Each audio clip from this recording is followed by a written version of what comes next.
Welcome to MellyS the Story Collector Web TV, where each week we bring you inspiring stories from courageous individuals about the moments and experiences that have shaped their lives.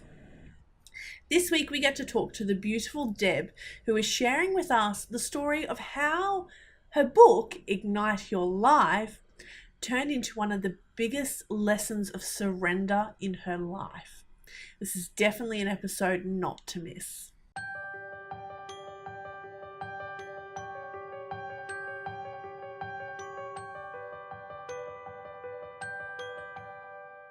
This part of my story because it is really an act of courage, and I think that in sharing our stories that we create a ripple effect and a permission piece for others to rise and face their courage.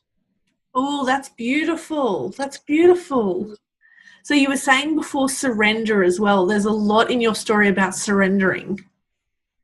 Yeah, I think that often when we're challenged and we feel unsafe or we feel a little wobbly, we sort of step into our masculine energy and we start fighting, and we go into this ugly kind of there's a way a woman can embrace her warrioress, and the warrior in her, and fight, but there's an ugliness to that that's just full on masculine, and it's distorted and it gets ugly and chaotic because, you know, we're women, we're 100 miles an hour and we've got all this stuff and we have so much emotion within us, and it's like the whole ocean gone wild. It's like a cyclone, it's like an earthquake, it's like a thunderstorm.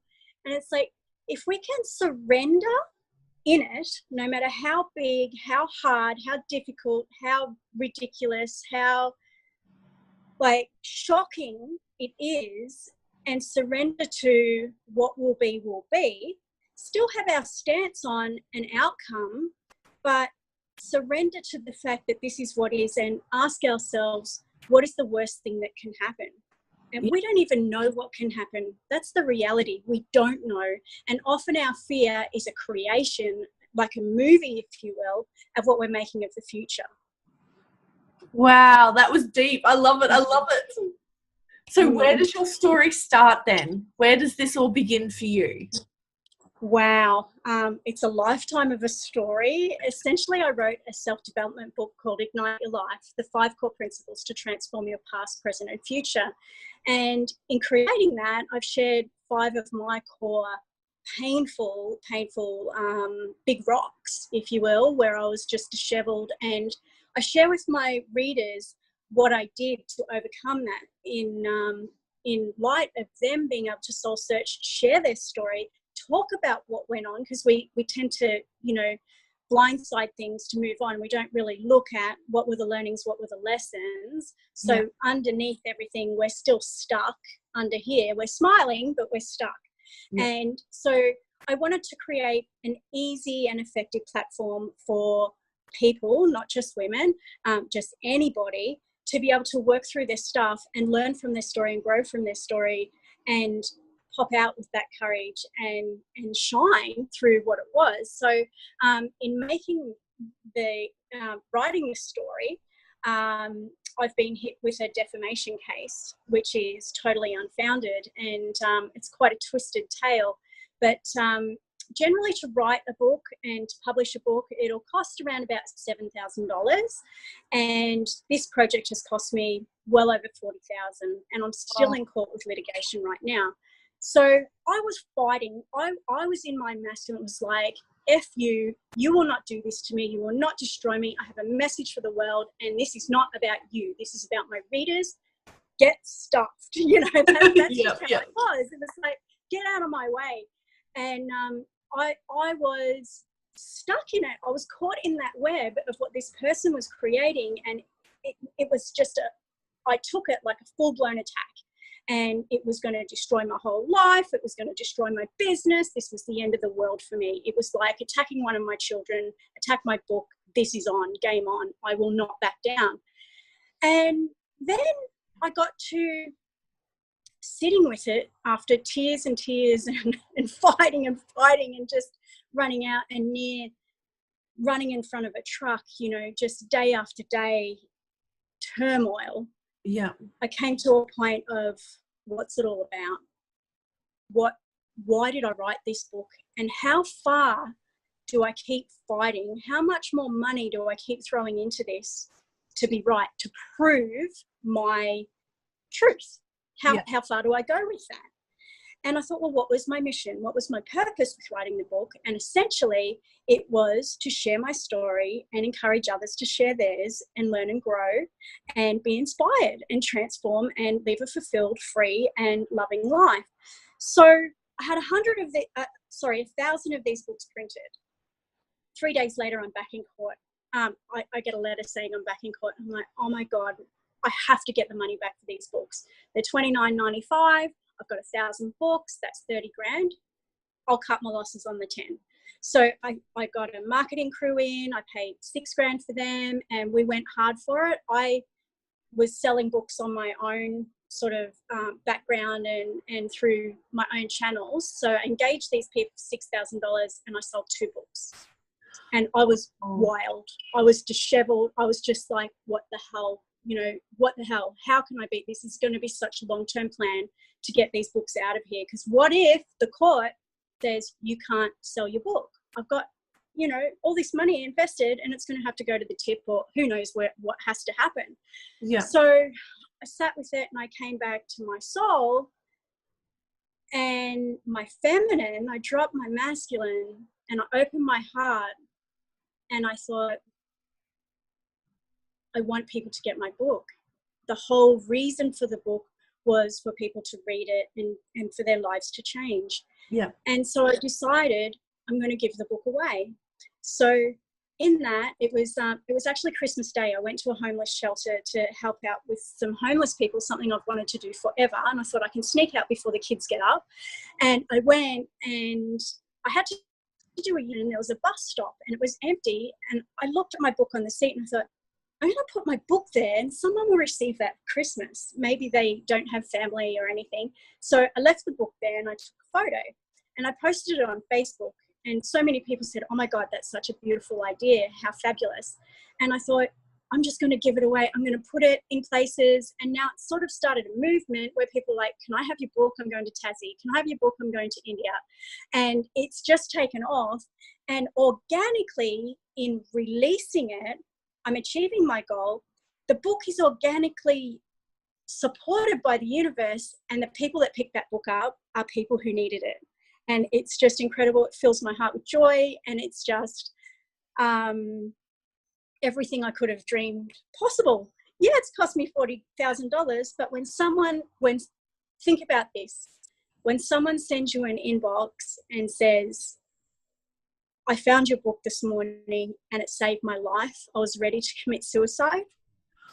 Then you know you have done something. You have succeeded. It's all been worth it. And $40,000 is nothing to receive a message like that. Yeah. To receive messages from women who have walked out of domestic violence situations, who are in domestic violence situations, who are stuck in the family court, who are fighting to see their children, men who are in the same situation, men who are lonely because their wife walked out, or, you know, it's not just women, it's men too. It's just that more women are sort of drawn to the book, I guess, the colour or the places they left, the places I would go, or whatever. But you cannot put a price on someone's life or their joy. And so it's like, I'm emotional just talking about it. Oh, I don't blame you. That hit me in the heart. Just getting confirmation like that you are doing what you intended to do. Well, I'm living my purpose, and I'm living it through love, and it's just released to the universe, and I'm not fighting anymore. I'm going to court in 3 weeks. I don't know what I'm going for, because there's nothing to fight about. There's nothing. It's like, this book is no longer my book. It's a gift to humanity, and it's falling in the right places, and things are just showing up. And to me, that's an act of courage. That's an act of me showing up. It's an act of dropping my guard as a woman who lives in her masculine, who felt so under threat and so bombarded and so harassed, and just going, you know what? I don't care. I don't care what you have to say. I stand in my truth. I honor my truth, and this is my gift. Yeah. Yeah. Yeah. And just to be able to release it. Most business owners are very protective of their books, and for them it's all about the money. I need to be making money through this book. To release that, knowing how much you've invested, that's huge. Yeah, it's massive. Like, that was, $40,000. It's a big chunk of a deposit on a house for me. I'm a single mom. I can't afford to just spend $40,000 on nothing, but it's been $40,000 on the possibilities, because I delivered boxes around Christmas to domestic violence shelters, and I gave some to it was a church, and as I was handing over those boxes, I just had goosebumps, and I was like, what are the possibilities of the books that are in here? Who is going to read them? And I wonder what will come of that. Yeah. What will they find? What will they change in their life? How will they transform? How will they take it on? It's limitless. You don't know. They may not ever read it, but their daughter or their son or their sister, their mother, their auntie or brother or father or ex-husband, someone may read it and be totally transformed and inspired to do something they never dreamed possible. Yeah. And I think that's it. Back to courage, and the theme of your project, Melly, is, open to the possibilities, open your heart, open your mind, open your soul, and let whatever it is flow. Just let it flow, let it go, and it will transform. Yeah. Where if you're stuck in the fight and you're resistant and you're anal about it, you're stuck. You're not moving. There's no free flow. There's nowhere for it to go. It's just rigid. And yeah. Wow. And for me, it sounds like the courage of surrendering and just letting it go was huge, because this was a lot of your time invested in this as well. Yeah, it took me 3 weeks to write the book and 2 years to actually get it to publishing, because the litigation started just when I was ready to publish. So, it just took that time. But I'm a bit of a Ferrari when it comes to business and getting things done. I'm a bit of a, the idea hits and bang, it's implemented. And my deficit is probably allowing things to sit and mature and grow. And I remember my publisher at the time, she said, the book will take on an energy of its own. It will evolve. It's like giving birth. It's like, we don't know we're creating the arms and legs. We don't know when we're creating the ears, but it just evolves. And that is essentially, she was so on the money with that. It just evolved. And in the blessing, I think we have to always look, no matter how hard things are, we need to look for the gold, look for the blessing. And the blessing is that without the litigation and without it being stuck for a year, it never would be the book that it is today, because there were little bits of gold that I thought, oh, I need to just tweak that, or I need to just pop this in, or it has to have essential oils in it, or I think it needs full energy. And so it all just unfolded and grew and came into what it is today. And it's probably the first project that I've ever rolled out that I can't find fault with, because it had that time to mature. And I'm a perfectionist, and I just keep looking at it. It's like I'm waiting for a mistake. I'm waiting for something that I go, oh, I should have changed that. And it's just divine perfection. It just really is, from start to finish. Yeah. I love it. I love it. And what other ripple effects have come out of it? Well, there's been a lot of opportunities that have come. I've met so many beautiful, beautiful people, and I get invited to speak at things. I get there's been a lot of traffic from a business perspective, a lot of attention and traffic on, you know, people just wanting to know what I'm doing, or, you know, I'm getting more clients. They're like, hey, you know, I don't even know what you do. You know, there's this book randomly going out there. I don't know, what do you even do? Oh my God, you can help me. So the benefits to my business, you know, it's almost like an investment that I've made in myself and my business and humanity. Yeah. What about personally? Personally, I think surrender has been the hardest thing for me to learn out of everything. I'm very self-driven and self-reflective. I practice personal development every day. It's a part of my life and my being. I'm not someone who shows up and here's the show and the song and dance and then I walk off and do something else. I live it and breathe it every day. And I've got 2 teenage children, and as a mother, I've become a really different mother, and they've become 2 different kids in my surrender. You know, in the cleaning their rooms. It's almost like you know, if you view yourself as a queen, there's the queen who reigns and rules with love, and then there's the tyrant and the you know, having to have it done, it needs to be like this, it has to be like that, and the perfection and the drive like that. And so a lot of how I present has softened and come back to love and surrender.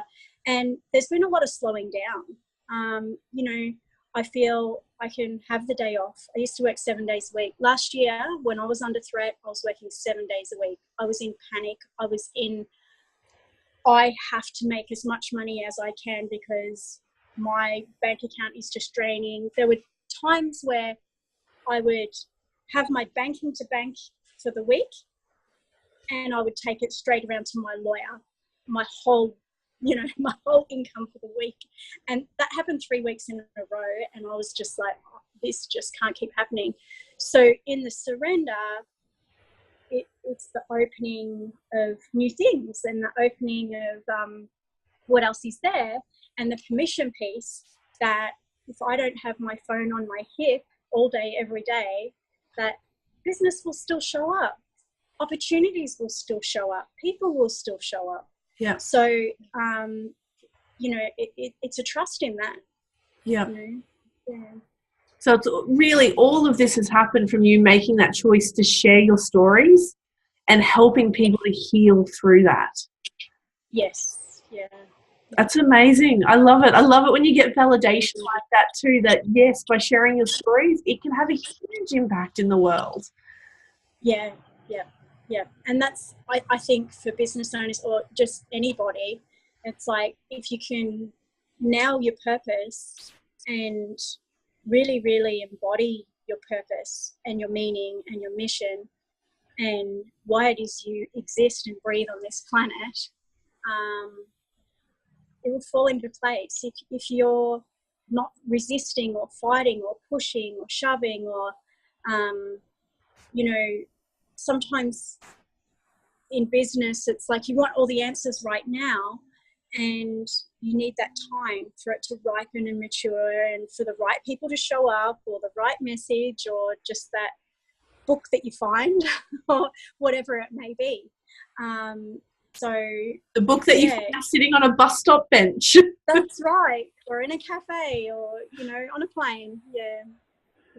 So where has your book ended up, and where have you been getting comments from? Because as you said, it became a movement in its own. Yeah. I write at first when I started doing it, I was just putting it there.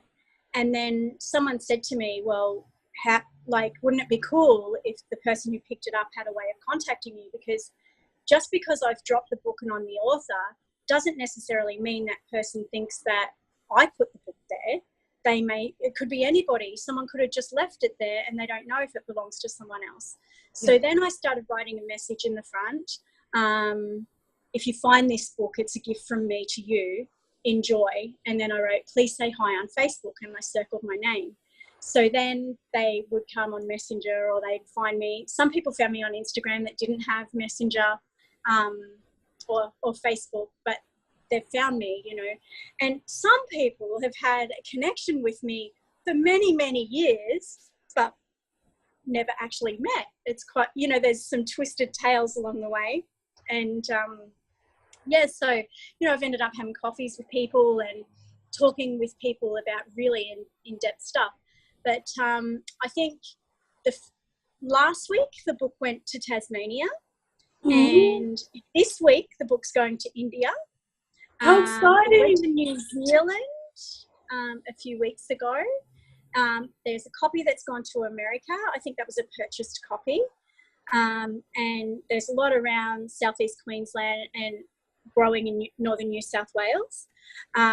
There's also a wonderful lady named Vanessa, and she has this concept, I can't think of the name of it, but there's a sticker that you put inside the book cover, and there's a number, and you type in this website and put the number in, and then you log that you found the book. And when you're finished with the book, you leave it for someone else. And so essentially this book can travel all around the world, and it's like a tracker, you know, when they track a turtle or whatever.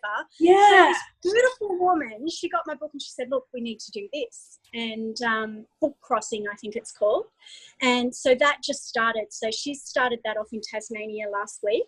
So that's really interesting to see what happens. And I've also been able to get the book into 9 libraries. I love it. I love how far this is going. And I know when we first met, you were still in that really horrible phase. And then watching them into that surrender and going, you know what? There's a reason all this has happened. And I'm going to make this have purpose. It's just beautiful to watch.